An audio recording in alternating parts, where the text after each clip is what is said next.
Welcome to Treacherous Path. I'm your host, Figure It Out. Today's topic of conversation is going to be health and exercise. I'm going to start off by letting you know that I had a heart attack about 7 years ago. When I had that heart attack, I was severely out of shape. I was running my own lawn business. I was overexerting myself every day, eating fat body foods and drinking alcohol every night. Still smoking back then. Doing everything wrong. Had a heart attack. That changed everything. I'm a single dad. So quit drinking, quit smoking, got in shape, lost 60 something pounds, went from 210 to 152, which my goal was 150, and I failed. But acknowledging failure is important in life. What's important is it changed my life. It absolutely changed every aspect of my life, and I started getting it together pretty much after that. I found God, which was the biggest thing that can ever happen in anybody's life. And if you don't know that yet, then you have not been there. Don't worry, he's coming for you too. He comes for everybody. I've said this in other videos. This is training. I believe we're here for training. I believe some knuckleheads don't get it on the first go round. Some people have to keep coming back to get it right.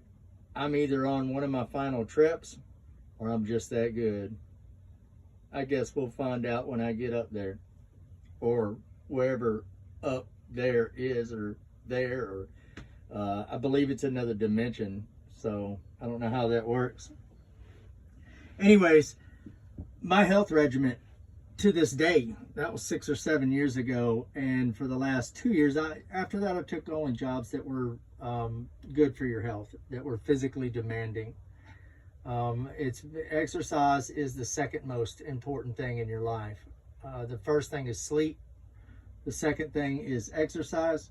And the third thing is eating right. Eating right is not as important as exercise, and it is not as important as sleep. Some people get that wrong and they don't understand. But that is the truth. And I'm a heart patient, so I would know. I work out 3 times a week with weights, weight lift, moderately, because I'm 50 years old. Ooh, new hint. 5 nights a week, I climb 1,000 stairs. That's 46 flights, pretty much, more or less. And that will accomplish right at 15,000 steps a day, which is what I try to make my average.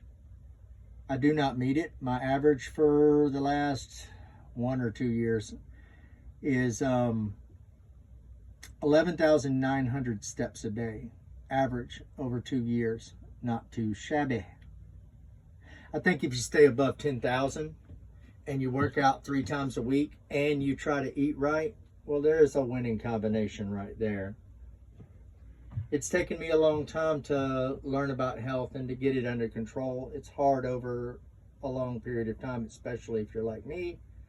I have had tragedy after tragedy in my life from a young age. Learning how to deal with all that has made eating right very, very hard, seeing how it's the last vestibule in a lifetime of pretty much corruption. But I always maintained my readiness. Even when I was on drugs, I maintained my readiness. My equipment was top notch, ready to go at a moment's notice. As a matter of fact, I included the drugs back then. I would have been a maniac if it would have fallen apart back then.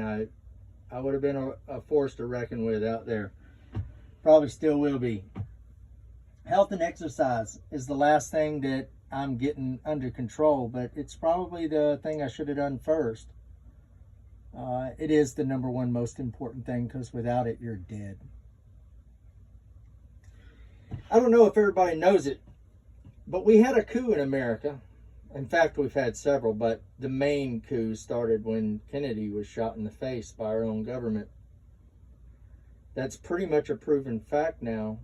Some people will deny it. Some people will try to fight it even. The unpatriotic fucks. Excuse my language. It's not supposed to cuss. But when you're unpatriotic, it gets me riled up. There's been a coup in America since the 60s. Ever since they killed Kennedy and started deciding which way our country was going to go for us. It has been different and not of us. That's why you're stuck in debt. That's why everything's so hard. That's why the government gets most of your money at every turn. It's by design. They decided that for you. Am I the only one that sees it? I think not. You just have to open your eyes and pay attention. It's right in front of you. I'd like to talk about the immigrants that's been pouring into this country too. Over the last 4 years, we've had countless immigrants come into this country, and now you're seeing report after report of them getting together, robbing people, it going wrong, them killing them for no damn reason, not even getting the money, raping, killing, murdering, all across this country because they just don't know our laws, nor do they care. Where they come from, murder is a regular thing. It's known as a way to progress in life. That's because Satan runs this entire damn thing. And you have no problem finding him everywhere you look. Salvation is what you should be seeking. It will set you free. It will, like I don't worry. Not really. I'm prepared, but that's because God tells you to be prepared. Then you don't have to worry because you're prepared. You see how that works? He tells you what you have to do here, not where he's from or where he's at, but where you are, so you can deal with what you have on the ground. Immigrants are picking soft targets. I think that every American's duty is to carry a weapon of some form. A pistol is the best. You should be trained up on it and carry it every day. Exercise your Second Amendment right. Not enough people do. You should carry a big-ass gun if you can. And keep your head on a swivel, because the people that are dead now that got killed by immigrants were quite surprised, I'm sure, when they saw them, and probably tried to offer help, or were thinking that way anyways, right before that immigrant who has no value of life shot her in the face and then ran because he thought he was going to get caught or something. But he didn't get what he was after, but she got what she wasn't after. So pay attention, keep your head on a swivel, stay frosty. All those sayings that you need to keep saying to yourself. One of mine is sensitive items check. That's one that's stuck with me throughout. It's a way of maintaining all your high value equipment. You just keep checking on it all the damn time. Is that so hard? Just, it's common sense. I have something that's worth a lot of money. It could save my life. I should check on it. You must speak up. You must be heard. You must be seen. Write your congressmen. Write your senators. Speak at the highest levels. Tell your friends. The only way this is going to change is with you and me and us. We need to stand together and fight for our freedom. As life is about to get real hard, I don't know if everybody's ready for that. I'm pretty damn sure you're not. Talking to the ones that aren't. If you aren't ready and you're listening to this right now, keep listening. Eventually I'll get into prepping. Eventually I'll get into everything that I know that could help you. You need to be ready for this, especially if you're not. Today's book of life which I'll remind everybody is the book that I wrote for my daughter in case I die, but I didn't die, which is kind of nice. It's appropriately hunting is the subject today.